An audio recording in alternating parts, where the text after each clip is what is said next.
Hey everyone, I'm going to be talking about the great time of Blocktober, as well as a little bit more about level design and how it can affect Blocktober.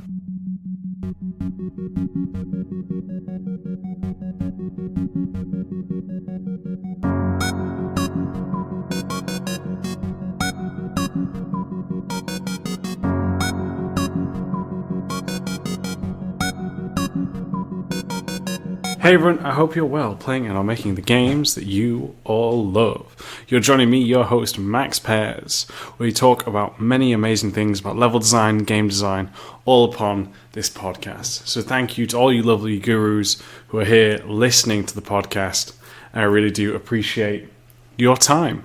It's fantastic to have you all here with me, and I really do enjoy that you are here listening to this. And I hope you do find, let's use the correct tense here, Max, this useful.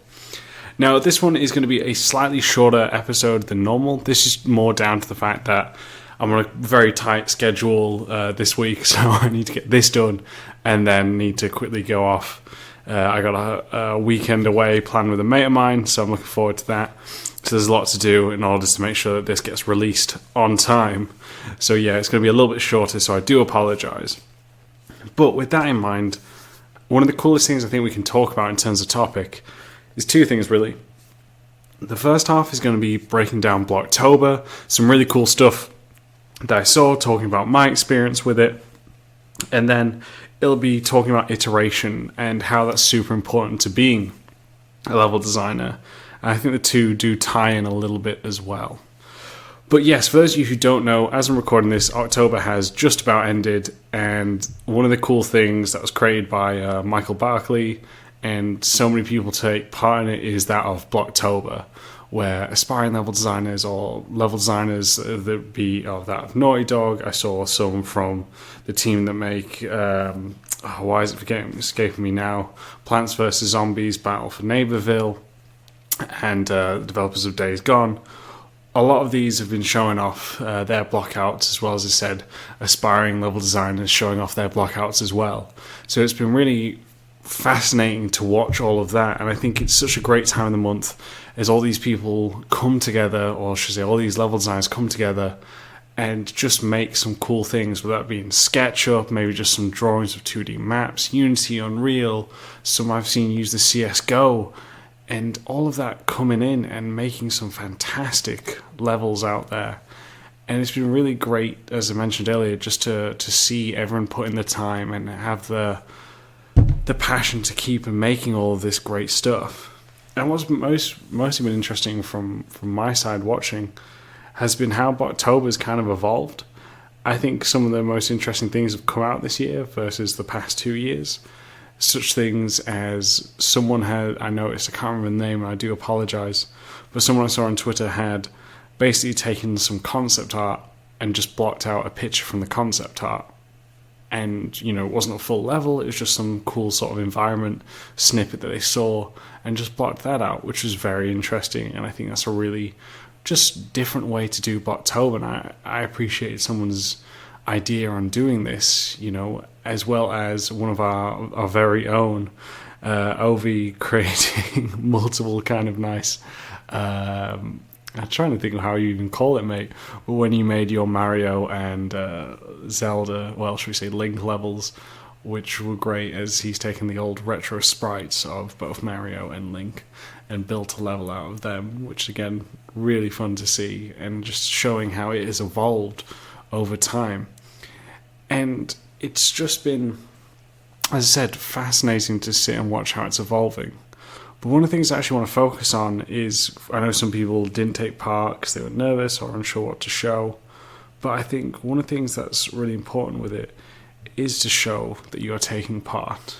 Whether you finish the level that you plan to set out or not, I think we'll go through a few tips to help make you stand out in terms of presenting your level, shall we say, in a way that might help you get attention, because we also had our very own Charles get noticed as well with his cyberpunk level, and I'm sure a fair few others that I'm missing out on as well go through all this really cool stuff. So I do think there is some great great stuff out there. So let's talk about a bit what we can expect. I'd say one of the most important things to kind of show off is the planning stage of your blockout as well. So step one is planning your blockout. Because this is a blockout, and most of it, and I have seen some go from blockouts like first pass of art on their levels. But I think what should be the most important, because most of it won't, unless you are working with a specific artist, most of you won't get to that stage. I would advise that you show your planning. Show what is it you're going to do and why. Would this be research, such as your images, videos, as well as your paper map, and maybe a flowchart of the overall beats of the level. And this is important because it's helping to show the design, your design process, showing how you've gotten, or how you've started, shall we say, to where that you're going. So when you're doing this, make sure you show this off. I think it's super important as well, because one of the coolest things that I think we're going to see, and you'll notice it, is that you probably are going to change your layout compared to what you drew on your 2D map. For obvious reasons, size doesn't feel right, it doesn't work in a 3D space, etc, etc. Some of the beats might change. But it's so worth showing this, because it's also showing that you are taking this serious. Now, obviously, I just mentioned some really cool levels that weren't serious, but for those who want to, I guess, stand out more and really show that off, I think it's important to show that preparation of design. And it's inspiring for people to see that, and also know that you are keeping this in mind, that you already have a good pipeline.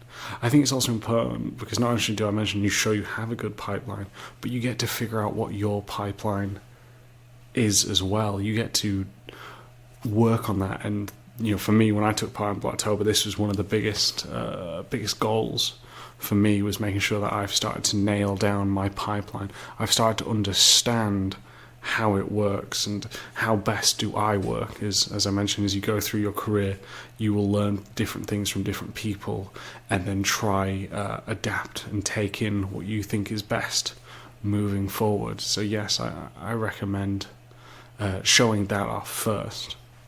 Next is making sure that you have clear kind of setup guidelines, in the sense of, I've seen in CSGO and their editor looks great. I've seen some really good levels. I wish actually before I started this I wrote down all the cool levels I saw, so I apologise. I should have done that before this, but rushed planning. So don't do what I do, show the planning. Is making sure that it's clear what the colour is for your level. The colour is important, the texture as well. In the CSGO editor I just mentioned, then they have a nice clear-cut way of having orange walls versus grey floor, so that way players can distinguish the difference between obviously the wall and the floor, but also they don't blend into one, which sometimes you can risk. Yeah, I know I've seen other blockouts where they've kept it grey or white or what have you on both floor and walls. So make sure you figure out what's important for you there. Obviously, if you've got interaction, like whether that be buttons or loop, make sure that's clear, as well as if you're using colour for that, maybe yellow, green, etc., all of that. And if you're moving forward, different types of cover as well, if it has cover, and these sort of things. So this would be the next step, making sure that you've got a clear, consistent, and concise key of how you're going to, or how you're showing off your work. It is important, I think, and it is a nice way to again show that you're paying attention to these. And these rules, even when you're in the industry, do change depending on studios, obviously, but you having an understanding of how that works, I think, will prepare you for what you might see in the industry, and maybe show you things that you can see as possibly being a problem because you've experimented, or something that you can take away and learn from, and add to your repertoire, add to your workflow as well. So that would be the next one on that. Love games? Love game design? We do too. So why not help us here at Level Design Lobby spread the word? With Patreon, from as little as $1 per month, you can do just that. And new for 2019, we have more reward tiers and even more awesome perks on offer, such as access to our community Discord, level design weekends, exclusive talks by professional designers, one-on-one sessions, and much more. Sound interesting? Then head on over to patreon.com/leveldesignlobby for more information and to pledge your support today. As always, we'd like to say a massive thank you to all the game gurus who've backed us so far. It's thanks to your generous support that we can continue to grow, pursue new opportunities, and bring you new, awesome, and exciting content. So thank you. And now back to our regularly scheduled program. And I think after that, for me, the next part is the blocking out itself. I think it's really cool to see all these blockouts come through. But actually, for the blockout, I guess, as I mentioned with the consistency of interactions, I think, and maybe this is just me, but I kind of give this as maybe a bit that you can take into consideration, is make sure that when you're placing your blocks for cover, they have context, like what are they? Make sure they're used to help sell the space. Because I've seen a lot of blockouts, and again, this is not a big criticism, because again, it depends on your workflow. But they've got these blocks which don't look like cars, which are meant to be. It's easy to create a car prefab out of a couple of blocks and cylinders at the end of the day. So I think going that extra mile can really, again, show that not only your dedication, and I'm not saying people who don't do this don't have dedication, that's the wrong way of phrasing it actually, but showing that you've considered it, shall we say, to help sell what that space is. I think if you watch one of the video streams I did when I just did the original blocks for it, it didn't sell that it was an art gallery. It could have looked like an office until you got to a certain point in the level. So again, just helping sell the space I think is important. You don't need to go in super detail, but help sell the space I think is important. We'll move back to the blockout. When you're doing the blockout, I think especially for Blocktober, your iterations that you're going to do, try keep them on separate layers or save them out, because one of the great things I think that's always awesome to show is show your iterations, show how you've gone from the first rough blockout to then the second iteration after your first bit of feedback and the third iteration. I think that's really great because it not only shows that you're testing and you're learning from the space, but it's showing that you're making these choices. And if you use this for a portfolio piece, for example, someone's going to ask a question about it and you can expand on why you chose to add a corridor on the left that wasn't originally there. It was better for a flanking route. The space was just too grand, so it eats up the space there and we can put in some loot, etc. All of these elements can come into play, which again are raising or providing easy questions for interviewers and viewers of your level to ask, so that you've got something to talk about, and again they can understand your mindset. I think that's really important for there. So I do recommend just showing that can be a real useful tool in terms of showing what your blockout is. And then finally, I think is think about the gameplay. I've seen a lot of blockouts which look great and have been taken from angles to look like a pretty screenshot, but I don't know what's going on there, and obviously that's hard to do in a blockout. But if you can try make that space sell it, maybe it's a grand space for a combat area, or you've got some sort of fake computer that looks like that's going to be the point of interest, I think that can help sell. This isn't just a quick block out of a space. This space has purpose. This space has a use. And just breaking that down can help to, again, sell your work, sell your mindset when you're creating these blockouts. So those are my kind of personal tips to help with Blocktober.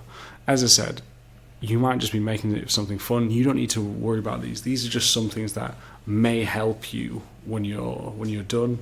Obviously, make sure you share it when it's done as well. I've mentioned a few people earlier who got good attention. I think that's great to share this information so that people can see it, and you never know who sees it or where it goes. And I think that's a good one. Is the end of the the time period, being able to show it and share it somewhere is important for you and your work. So I do recommend doing that one. I know it's nerve-wracking to put it out there, I get that, but you just showing that, again, adds to the portfolio, and it's really cool for all of us to show our work, because this is going to lead on to the second half of the podcast itself, which is about knowing that we don't always get things right. I think this is one of the coolest things when working for Blocktober, shall we say, is that there's this illusion, and I think it's just because of the fact that most people don't know what it's like to work on a game, film, maybe even just some pieces of art. The amount of iterations and changes that happen across the board, I don't think it's always taken notice. The fact if people believe that we get this right first try is not true at all. And I think that's always important to show that even if you're unsure on the quality of your work yourself, what's great is you get to put it out to the world to get feedback, and hopefully people can give you some constructive feedback to make it even better. And I think that's always important, so make sure you're getting stuff tested, but you're putting it out there. Now this does bring us, as I tried to say earlier before I got lost in my own head, onto the second part, which is about iterations. This I don't think is mentioned. I think maybe it is mentioned enough, and maybe I'm just not aware, but I don't see it mentioned enough in terms of how important should we say about being a level designer. And for those who don't know, I've spoken with Miles Toast a lot about this. He's a level designer where I work, senior level designer, really good dude. He's been going around showing the game as well, doing a great job. And we spoke about this, and we've both said this before, is that sometimes there are levels that you get, and it's just hard to get it right, because you just have to keep iterating. And that there is one of the most important things about being a level designer, is that you must understand that iteration is key and it is important. It's definitely not about getting it right first try, because it's very, very rare and highly improbable you will get it right first time. But one of the best qualities, I think, of being a level designer, for those aspiring, is understanding when to iterate, how to iterate, and looking to iterate. Because things change so much, but also it's an opportunity on you to get your stuff better. And that is so crucial, is you're only going to get a great level by iterating on it, by taking the time to work on this over and over and over again. For those of you who haven't seen, I'll put in a video down below, but as I did my Blocktober, I showed the iterative process, and I've got a few GIFs up on my Twitter showing how it started from the 2D map to the first blockout, second blockout, and then to where it finished, even on the roof, to the widths of the corridor, all of these things, because it's so important. I know for a fact that level that arguably for me, or any of my levels, would not have been good without going through and polishing and tweaking and getting feedback. So I really want to make sure that people understand iteration is such a huge, important part of being a level designer, and it is something that you should keep in mind. And I saw a lot of this in Blocktober as well, and I'm not trying to shame anyone or say anything that this is bad. I'm trying to help so that people understand where it all goes. And I spoke about this with Ryan Smith, but we talked about how, I think that was episode 53, we talked about how we see something pop up on Twitter, this blockout, we're like, okay, this is looking cool, it's a good starting place. And then maybe a month or a week or so later, they're showing off this new level, and you're like, whoa, what happened to the other one? And the reason it's important as well for us is it shows that, because sometimes it is hard to keep going when you feel like you're not getting anywhere, you're just going in circles. But again, that's the power of, the power of friendship, Mighty Morphin Power Rangers. But that's part of the role of being a level designer, is taking the right feedback, putting it in the right direction after getting feedback, understanding what worked and what didn't work, or understanding what worked at one point, but because maybe the game has changed, it no longer works. All of that comes through iteration. I cannot recommend you going through a level and iterating on it until you feel it gets better. Now, this is where we're going to have to sadly wrap things up, because I said it was going to be shorter, but it's actually almost the same length as a normal episode, and I got a lot of editing to do before knocking stuff over, before I catch my flight. So I hope you have enjoyed this. I think I'll try to do more on a podcast about iteration moving forward or anything. But if you do want to reach out to me to ask more questions, or to even see the GIFs of how my level has gone through and been iterated, then you can do so by checking me out on Twitter. My handle is @MaxPairs, where I also deliver bite-sized level design tips for you to check out.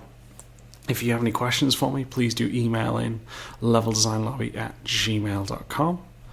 And if you do want to support the podcast, please head over to patreon.com/leveldesignlobby. And if you really enjoyed Blocktober and want to create more levels, then in this month, I haven't set a date yet, we're actually going to be doing a level design weekend, where if you join the $10 perk, you get to take part as I set you a mini level design task to make over the weekend, and then I will give feedback to you all on those who participate. Alright everyone, I hope you're having an amazing time whenever you're listening to this. So take it easy, and I'll catch you all next time.